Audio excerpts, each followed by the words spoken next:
தமிழகத்தை ஆண்டு கொண்டிருப்பது விசில் சத்தம். அந்த மாதிரி இந்த நிகழ்ச்சி கிட்டத்தட்ட 3 மணி நேரம் ஆகப்போது.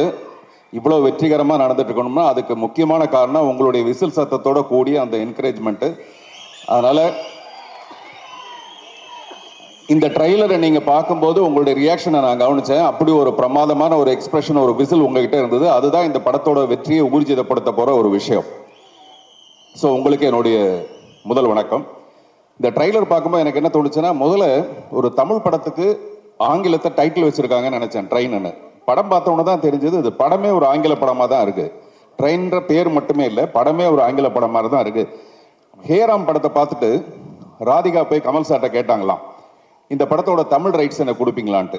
ஹேராம் படத்தை பார்த்துட்டு, தமிழ் படத்தை பார்த்துட்டு ராதிகா போய் கமல் சார்கிட்ட இதோட தமிழ் ரைட்ஸ் எனக்கு கொடுப்பீங்களான்னு கேட்டாங்களாம். அந்த மாதிரி ட்ரெயின் படத்தை பார்க்கும்போதும் இந்த படத்தை தமிழ் ரைட்ஸ் கொடுப்பீங்களான்னு யாராவது டிஸ்ட்ரிபியூட்டர்ஸ் கேட்க போகிறாங்க.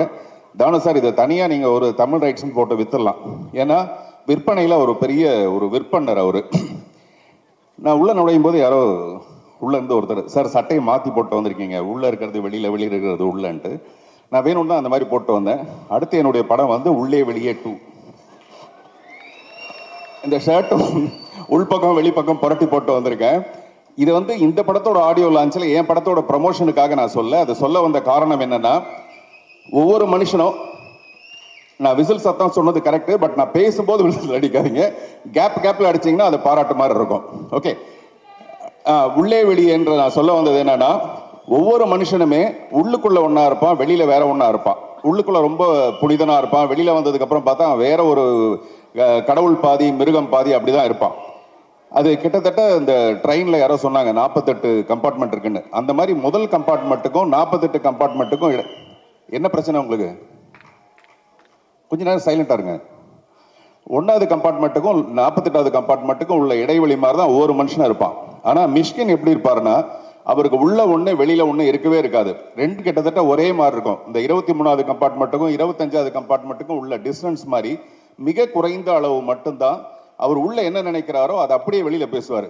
ஒருவேளை தூக்கம் வந்துருச்சுன்னு வச்சுங்களேன், ஆடியோ லான்ச்சில் அப்படியே படுத்து தூங்கிடுவார். என்ன நினைக்கிறாரோ அதை பேசுவார். அதில் கொஞ்சம் கூட தயக்கமே இருக்காது. அந்த விஷயத்தை நான் ரொம்ப ரசிப்பேன். ஒரு டைரக்டர் எல்லாத்தையும் மீறி ஒரு நிஜமான மனிதனை நான் அவங்கள ரொம்ப ரசிப்பேன். இந்த மாதிரி நான் ஒருத்தரை பார்த்துருக்கேன், நடிகவேல் எம்.ஆர். ராதா. எம்.ஆர். ராதா மட்டும்தான் ஒரு மிக சிறந்த ஒரு நடிகராக இருந்தால் கூட மிக சிறந்த உண்மை பேசுகிற ஒருத்தர்.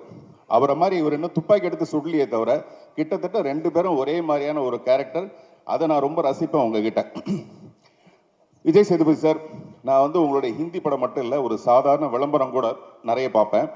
இன்னைக்கு கூட சிவாஜி சாருடைய பையன் ராம்குமாரோடைய ஒரு இன்டர்வியூ ஒன்று பார்த்தேன். அதில் நீங்கள் பேசுகிறத முழுமையாக நான் கேட்டுட்டு தான் வந்தேன்.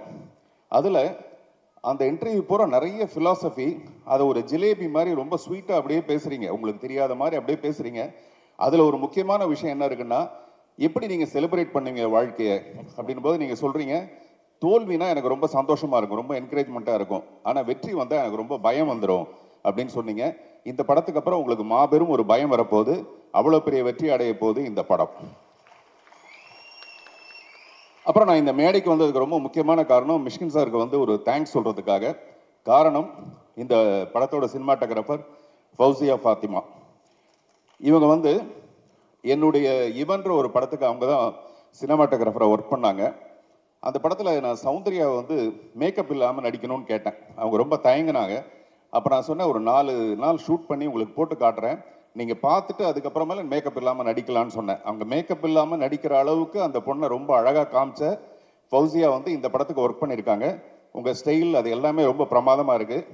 நான் முதலே சொன்ன மாதிரி இந்த உள்ளே வெளியே 2ன்னு சொன்னேன்ல, அதுக்கும் அவங்க தான் சினிமாட்டோகிராஃபர். அதுக்கும் பாராட்டு முன்கூட்டியே நான் சொல்லணும்னு நினைக்கிறேன். அதே மாதிரி தானு சாருக்கும் எனக்கும் 1000 இருக்கும். அதில் 500 விஷயம் வந்து நல்ல விஷயமா இருக்கும், மீதி 500 ரொம்ப ரொம்ப நல்ல விஷயமா இருக்கும். இதெல்லாம் சினிமாவுக்கு வந்ததுக்கு அப்புறமேல. ஆனால் நான் சினிமாவுக்கு வரத்துக்கு முன்னாடி, புதிய பாதை வரத்துக்கு முன்னாடி முதல்ல நான் கதை சொன்ன மிக குறைந்த தயாரிப்பாளர்கள், அதாவது என் கவனம் கொடுத்து காது கொடுத்து கேட்ட தயாரிப்பாளர்கள் ரொம்ப முக்கியமானவர் அவர். வரப்போகிறவங்க கிட்டலாம் சொல்லுவார், இவர் ஒரு பெரிய டைரக்டராக வரப்போகிறாரு, பெரிய ஒரு ஆக்டராக வரப்போகிறாருன்னு. அந்த நன்றி கடனுக்காக தான் நீங்கள் அவங்க வீட்டில் இன்விடேஷனே கொடுக்கலாம் கூட அவங்க வீட்டு விசேஷத்துக்கு போவேன். இந்த படத்தோட வெற்றிக்கும் அதே மாதிரி தான் மறுபடியும் வந்து கை தட்டுவேன்.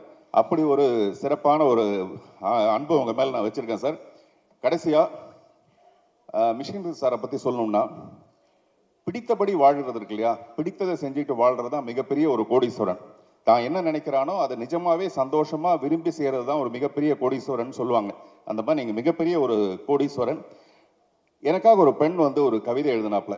ஒரு ரயில் பயணத்தில் சந்தித்தோம், ஒரு ரயில் பயணத்தில் சந்தித்தோம், ரயில் நின்று விட்டது, பயணம் தொடர்கிறது. ஒரு ரயில் பயணத்தில் சந்தித்தோம், ரயில் நின்று விட்டது, பயணம் தொடர்கிறது. அப்படி இந்த ரயிலோட டெஸ்டினேஷன் ஒரு ஸ்டேஷன்ல இருந்து இன்னொரு ஸ்டேஷனுக்கு போகும். அப்படி ரயில் ஓடிக்கொண்டே இருக்கலாம். ஆனா மிஷ்கினுடைய பயணம் நீண்டது, மிக மிக பெரிய ஒரு பயணம். அந்த பயணம் வெற்றிகரமாகவே இருக்க என்னுடைய மனப்பூர்வமான வாழ்த்துக்கள். தேங்க்யூ.